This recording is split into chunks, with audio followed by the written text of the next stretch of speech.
संस्कृत साहित्य ज्ञान का खजाना है जो जीवन, नैतिकता, आध्यात्मिकता और मानवीय रिश्तों के बारे में बहुमूल्य ज्ञान प्रदान करती है। चाणक्य नीति के सभी श्लोक धार्मिकता, भक्ति, विनम्रता और खुशी के सच्चे सार के बारे में बताते हैं।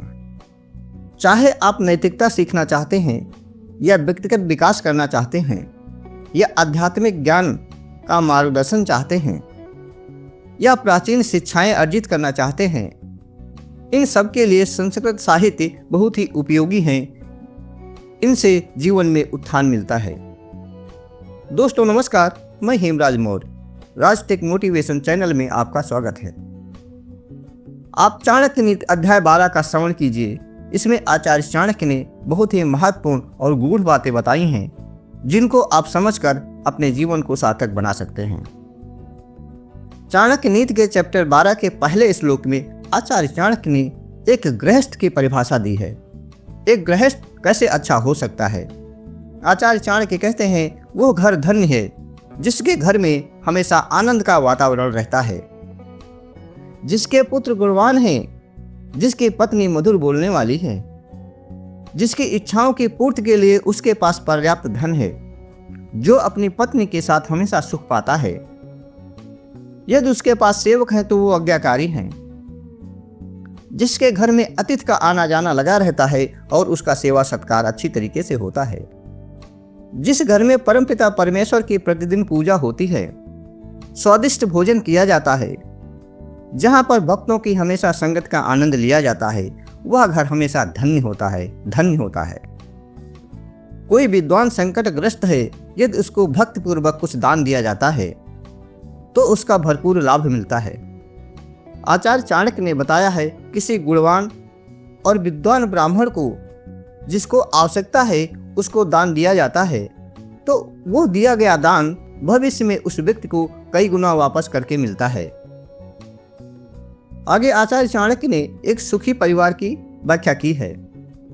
जो पुरुष इस संसार में सुखी है, जो अपने रिश्तेदारों के प्रति उदार है, जो अजनबी व्यक्तियों के प्रति दयालु है और दुष्टों के प्रति उदासीन है, अच्छे लोगों के प्रति प्रेम करते हैं और नीच लोगों के साथ व्यवहार में चतुर हैं, विद्वानों के साथ सम्मान भाव से आचरण करते हैं, शत्रुओं के साथ साहस का प्रयोग करते हैं और बड़ों के साथ विनम्र हैं और पत्नी के साथ कठोर हैं, ऐसे पुरुष संसार में सुखी होते हैं। चौथे श्लोक में आचार्य चाणक्य कहते हैं कि हे सियार, उस मनुष्य के शरीर को तुरंत त्याग दे जिसके हाथों ने कभी दान नहीं दिया है, जिसके कानों ने कभी विद्या की वाणी नहीं सुनी है, जिसकी आंखों ने भगवान की शुद्ध भक्ति को नहीं देखा है, जिसके चरण कभी तीर्थ यात्रा पर नहीं गए हैं, जिसका पेट कुटिल कर्मों से प्राप्त वस्तुओं से भरा हुआ है, जिसका सिर अभिमान से ऊंचा है। हे सियार, तू इसे मत खा, अन्यथा तू भी अपवित्र हो जाएगा। यहाँ पर गुणों के आधार पर आचार्य चाणक्य ने बताया है कि इन वस्तुओं का उपयोग नहीं करना चाहिए। उन वस्तुओं का उपयोग करने से मनुष्य अपवित्र हो जाता है। आगे आचार्य चाणक्य कहते हैं कि उन लोगों को धिक्कार है जिन्होंने श्री कृष्ण की भक्ति नहीं की है, जिन्होंने राधा रानी की महिमा का वर्णन नहीं किया है या राधा रानी की महिमा का बखान नहीं किया है, राधा रानी की महिमा को नहीं सुना है। जो मनुष्य भगवान श्री कृष्ण की लीला का श्रवण नहीं करते हैं वे उसी तरीके से बेकार होते हैं जिस तरीके से मृदंग की धुन में धिक्कम धिक्कम की आवाज आती है। इसलिए मनुष्य को परमपिता परमेश्वर की भक्ति करना चाहिए। श्लोक नंबर 6 में आचार्य चाणक्य कहते हैं, इसमें बसंत का क्या दोष है कि बांस के अंकुर में पत्ते नहीं आते हैं। यदि उल्लू दिन में देख नहीं सकता तो इसमें सूरज का क्या दोष है। यदि चातक पक्षी के मुंह में वर्षा की बूंदें नहीं गिरती तो इसमें बादलों का क्या दोष है। इस श्लोक में समझाया गया है कि ब्रह्मा जी ने जन्म के समय जिस मनुष्य के माथे पर जो कुछ लिख दिया है उसे कोई नहीं मिटा सकता। दुष्ट व्यक्ति भक्ति की संगत में आकर भक्ति को प्राप्त करता है, संतत्व को प्राप्त करता है, लेकिन दुष्ट व्यक्ति की संगत पाकर भक्त अपवित्र कभी नहीं होता है, उसमें कुसंगत का असर नहीं आता है। यह उसी प्रकार से होता है जिस प्रकार से पृथ्वी पर पड़े हुए फूल से पृथ्वी सुगंधित हो जाती है, लेकिन फूल कभी पृथ्वी की गंध को स्पर्श तक नहीं करता है। आगे आचार्य चाणक्य कहते हैं कि भक्त के दर्शन से मनुष्य धन्य हो जाता है, क्योंकि भक्त में तुरंत शुद्धि करने की क्षमता होती है, जबकि पवित्र तीर्थ लंबे समय तक संपर्क करने के बाद पवित्रता प्रदान करता है। कहने का तात्पर्य यह है कि तीर्थों में बार बार जाना पड़ता है, समय लगता है, तब आदमी पवित्रता को प्राप्त करता है। यदि वह भक्त के दर्शन करता है और उसकी भक्ति को सुनता है तो एक भक्त किसी भी अपवित्र मनुष्य को शुद्धता प्रदान कर सकता है। श्लोक नंबर 9 में आचार्य चाणक्य ने महत्वपूर्ण वर्णन किया है। इसमें एक पथिक ने एक ब्राह्मण से पूछा, बताओ इस शहर में सबसे महान कौन है? ब्राह्मण ने उत्तर दिया, ताड़ के वृक्षों का समूह सबसे महान है। तब उस पथिक ने पूछा, इस शहर में सबसे अधिक दानशील व्यक्ति कौन है? ब्राह्मण ने उत्तर दिया, धोबी सबसे अधिक दानशील है। वह सुबह कपड़े लेकर जाता है और शाम को ईमानदारी से सारे कपड़े वापस कर देता है। फिर उस पथिक ने पूछा, इस शहर में सबसे योग्य व्यक्ति कौन है?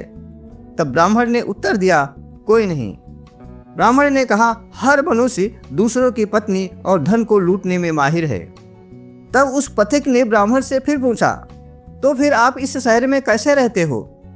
तो ब्राह्मण ने उत्तर दिया, जैसे कीड़ा गंदे स्थान पर जीवित रहता है, मैं वैसे ही इस कीचड़ में जीवित हूँ।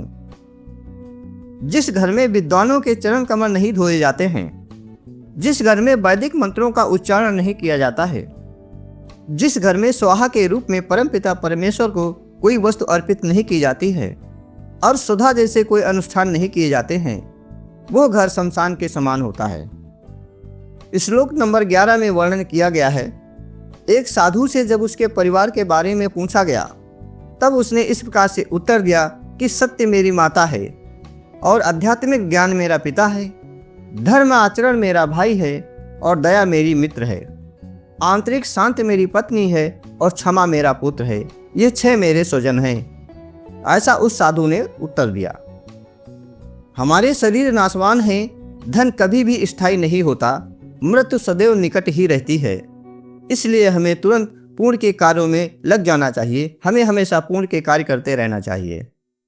अर्जुन श्री कृष्ण से कहते हैं कि ब्राह्मण भोज में जाने में आनंदित होते हैं, गायें अपने कोमल घास खाने में आनंद प्राप्त करती हैं, पत्नियां अपने पतियों की संगत में आनंद प्राप्त करती हैं।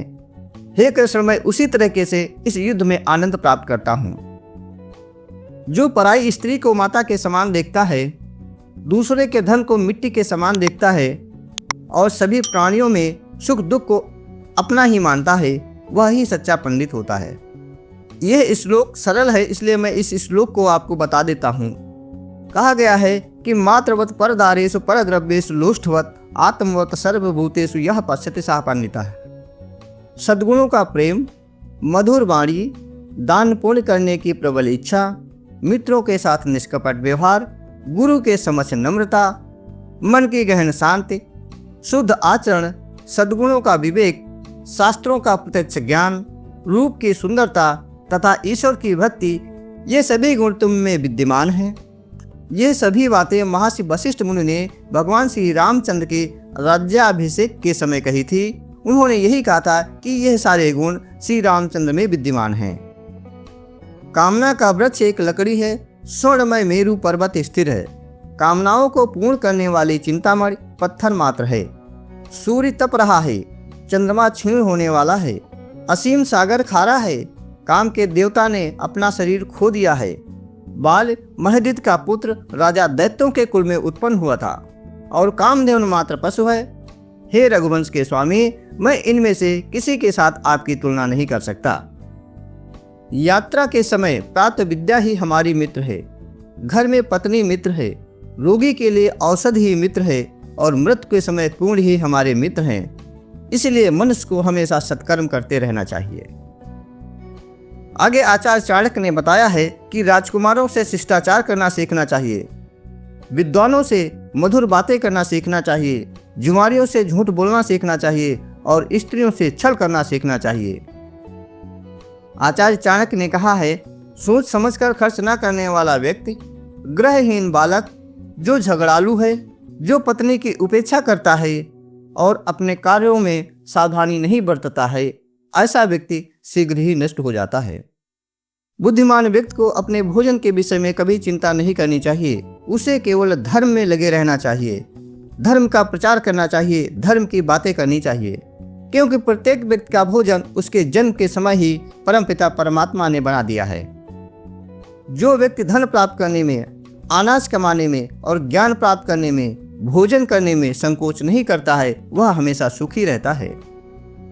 जिस प्रकार से एक एक बूंद गिरकर बर्तन को भर देती है, उसी प्रकार से ज्ञान, पुण्य और धन भी धीरे धीरे प्राप्त होते हैं, एक मुश्त प्राप्त नहीं किए जा सकते। जो व्यक्ति बुढ़ापे में भी मूर्ख बना रहता है, वह व्यक्ति वास्तव में मूर्ख है। जैसे कि इंद्र वरुण का फल कितना भी पका हो, वह मीठा नहीं होता है। दोस्तों, चाणक्य नीति चैप्टर 12 की पवित्र बातों को हमने आपको बताया और समझाया। ये बातें आज भी इस दुनिया में प्रासंगिक हैं। ये हमें सद्गुण, विनम्रता, भक्ति और धार्मिकता के महत्व को याद दिलाती हैं। चाणक्य की शिक्षाओं को अपने जीवन में शामिल किया जाता है तो हमें आंतरिक शांति विकसित कर सकते हैं, अपने नैतिक चरित्र को मजबूत कर सकते हैं, अपने सार्थक संबंधों को बढ़ावा दे सकते हैं, अपने संबंध मजबूत कर सकते हैं। हमारी इस वीडियो को लाइक कीजिएगा, चैनल को सब्सक्राइब कीजिए, क्योंकि हम आप सबके लिए इस तरीके की रोचक जानकारियाँ लाते रहते हैं। फिर मिलते हैं एक नई और बहुमूल्य जानकारी के साथ। तब तक के लिए धन्यवाद। जय हिंद।